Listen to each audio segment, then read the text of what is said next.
Main event, MVP time. Oh, Are we talking? So let's go with the MVP. Are we talking who's currently playing the MVP now, or who we think's going to win the MVP? who's currently the If the MVP? season stopped now, who's the MVP? There's no prizes for guessing, is there? Really? Well, Fred's surely saying Daniel Jones or bonus. I actually don't have either of them. I have one other person other than the obvious who I hope Andrew says, and Freddie will say. But who wants to go first? You can go first, Guy, if you like. May. You can't spell MVP without M-A-Y-E. I don't think it's a bad shout. It's not. So yeah, tell you why. Yes. Leads the league in deep balls, completion percentage. Like we said, didn't have a perfect game yesterday, but helped us clinch a key win. Now on an 8-game streak with 200 plus passing yards and 100 QB rating. Brady had 9 in 07. Rodgers had 12 in 2011. It took for year 3 for it to click with Josh Allen. Lamar clicked in year 2, but he hasn't really been a great passer until the last 2 years. We're talking about a guy who was being coached by Gerard Mayo, had a 3-9 record. He's at 2,285 passing yards after 9 games, which is more than where he was at after 12 last year. 17 touchdowns, I think only 4 turnovers. He's only behind Lamar and Sam Darnold for passes per attempt. And yeah, I mean, people laugh. Of course, I'm a Patriots fan. Like Edelman's getting laughed on Fox about picking Drake May when Jay Glazer's picking like Patrick Mahomes because he didn't have Rashee Rice.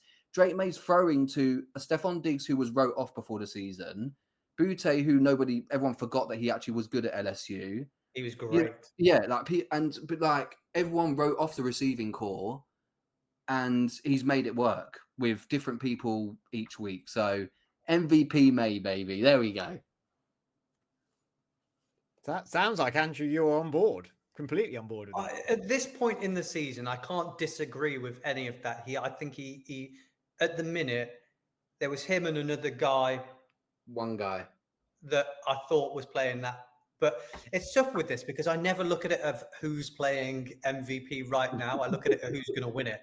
Yeah. So I've had one name sort of set. I thought that he was the guy, and I've changed that after last night's result. So I've defaulted back to Josh Allen because he is easily the best quarterback in the league. Yeah, he's winning it. I think he's going to win it all. Fred, save me. Who is it? Baker was the guy that we were talking about, wasn't it? So the stats aren't there as much as May, even though, are they? So my second wasn't Baker though. I think Fred might say it. I don't know. Well, you go, and then if you haven't said it, I'd be shocked. Who did you say, Andrew? Well, I think I'm going with Josh Allen because that's who I think is going to win it. No, but who do you think that he was referring to? Well, the only other people he could be referring to is Matthew Stafford or Sam Darnold. Yeah, it's 21-2 touchdown to interception ratio. 37 years old. He's who I've got. I thought one of you would surely. They're 6-2.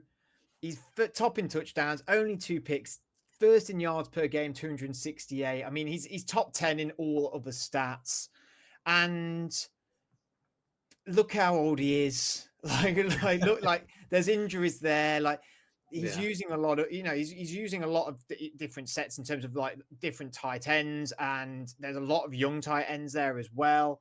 Their O-line's all right. Their run game's pretty good with Kyron Williams. Devontae Adams is good, but he's older. Puka Nakuma's been injured. He came to London and just tore up in the rain, may we add, as well. Like, I know he played for years and years in the rain. Well, no, he didn't because 4 field was covered, but he played outside a lot against the Packers and the Bears. But he came to London and he smashed it, and he was awesome. And, he walked away with a sword and a knighthood, as Sky presented to him. As if you've never realised, that was Sky who asked that question to Matt Stafford. So credit to him. Thank you, NFL UK, Colin Cowherd, and etc. who didn't compliment Sky on his question. But we haven't said Daniel Jones. No, because Jonathan Taylor's the If star Daniel of the show. Jones won the MVP, I would stop watching the NFL. He's not the star of the show on his own team. Is he not? People on Fox were saying him as well, and it was doing my head in that again. Drake May was being laughed at. He's just playing well and managing the ball and his time well on the field. I don't think he's carrying the team. I think Jonathan Taylor's carrying the team. I think, Andrew, you've hit the nail on the head for me to. I'm sure you'll agree. I hope what I'm about to say. You know, we talk about game managing, and there's two types. Cam Newton spoke about this. There's managing the game when you're an elite quarterback or a quarterback coming through, like, you know, time of possession and the way you manage that. And then there's just someone who's managing because they've got other superstars on their team, and they just need to. They can't do everything, so they're relying on other people to get them by. And without being harsh, that's him. We saw that yesterday. Yeah. Steelers pass rush got going, and if any team does that, like you said, Fred, the blueprint is there now. If you actually manage to limit Taylor and put the ball in Daniel Jones's hands, you're going to force turnovers and win the game. I think that's the flip side. You've got Josh Allen, who's literally puts the team on his back and goes, "Don't worry, guys, I've got this." He was ridiculous. That's my only thing I would say is, I think the MVP also has to play incredible in crisis. And I don't think we've seen that yet from May properly. I think we've seen it. I know he's not got the talent, but when the chips are really badly down for him, I've not seen that just yet, that from May. Whereas I've seen it with Allen and I've seen it with Stafford. And I know it shouldn't matter, but we have seen it historically as well. And I do think that does play a little bit of a factor in MVP as well, unfortunately. But I think it does. I think that's why sometimes people win it when we think they shouldn't have won it because of circumstantial. You know, people. Burrow last year, everyone was like, if he'd just got a winning record, he should be clearly the MVP. But he didn't win it, did he? Because he had a losing record. And I do think them things do counter into it. And I don't agree that it is, but we've seen Allen. You're right with Allen. Allen does put the team on his back, but I would say he's got a pretty all right support. He's got a pretty good supporting cast. James Cook is a pretty good supporting cast. Dalton Kincaid's pretty good. Same with Stafford. Devontae Adams, Puka Nacua, Kyron Williams. That is a good supporting cast. May really doesn't have a good supporting cast at all, really. Like, he actually hasn't. He is, I think you say Josh Allen puts the team on his back. Yes. But I think May has no other option but to put the team on his back in a way. Do you think that's a fair criticism?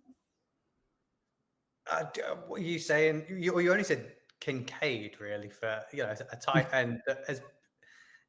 He's got Keon Coleman and Josh Palmer, Khalil Shakir.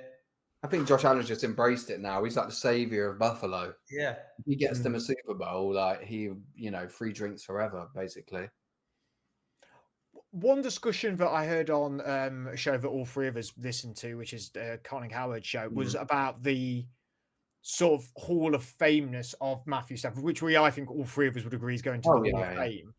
But actually now on that pecking order of all-time greats, if he continues at his trajectory, like if he was to win a second Super Bowl this year, where does he suddenly get catapulted to in terms of the greats? I think you've got to put him up there. It's hard to put him above. I don't think you're going to put him above Brady. No. And Manning of recent times, and then Elway and people like that. I can't see him get. Rodgers will still be above him, annoyingly. Even Brett Favre might be. I don't think you could say Rodgers would be above him anymore. I like that. He can, because he's won the Super Bowls. He had those back-to-back MVPs. You could argue that technically, in the way that he played, that Aaron Rodgers was the best quarterback to play. It's just, Tom Brady had the mindset and the game management and all of that to go with it. But the way that Aaron Rodgers played, skill-wise, there hasn't been many like that. So I don't think. So if he doesn't break top 5, does he break top 10? He breaks top 10. Yeah, I think you put him in the top 10. I think that's 10 now. If people put Mahomes in the top 10, then I'm sorry, if Stafford won a second Super Bowl, you would put him in the top 10 and be like, let Patrick's career bloody finish first. Imagine if we wouldn't be having this conversation if Stafford just played for a decent team for the majority of his career, would we? Because I used to say to Fred all the time when Fred used to be like, they need to move off of Stafford. They need to draft a new quarterback. He's done. He's washed. He's over. And I'll be like, no, Fred. He's incredible. He's so good. Look at the stats. Look at this. Feeding him information, and then he goes to the Rams and look what he's done. So I was right though. I love. He was love washed. You're right in a different way. I was right that Detroit should move on from him. I Not think for your reasons why. I think both parties have benefited massively from moving on. Yes, but it was like 2 years prior to that before he's so good. There was like one famous game where I think he like blew his shoulder out and still came on to like throw a game-winning touch. It was like, yeah, he probably could be in the top 10. And it would be a bit similar to a John Elway where like end of the career getting Super Bowls and you know, like starting to rack them up on a. I mean, I know you said the Rams are young. I still think they're a stacked team. And that goes down to how McVay builds the team and what they've done. But, like, they're a legit contender. Yeah. And Adams, at this point in his career, is an upgrade, which is mad to say on Cooper Kupp. I mean, he should be the MVP a few years ago, but, yeah. Adam said before the season started, if you read any of his articles, he said, if Stafford stays healthy, they played the Bills in the Super Bowl. He was adamant that was it. He had it on the show. We had our hot takes for the season, and he said that Jared Verse will win Defensive Player of the Year and the Rams will win the Super Bowl. So you might be right about one of them. Well, he could be right in terms of a Rams play against Defensive Player of the Year, because if Byron Young wins it, yes, you're right, he got the wrong edge rusher, but you could argue that he was still in the realms of it. I mean, mine's not looking so bad with Zach Taylor and all that sort of stuff, but that was a different show, different times, everything like that. So I think we're landing on MVP currently. You're saying today, I think you can't argue that that's not the fairest shout at the minute. You've made my day. You've made my day. Hey. Drake made my day.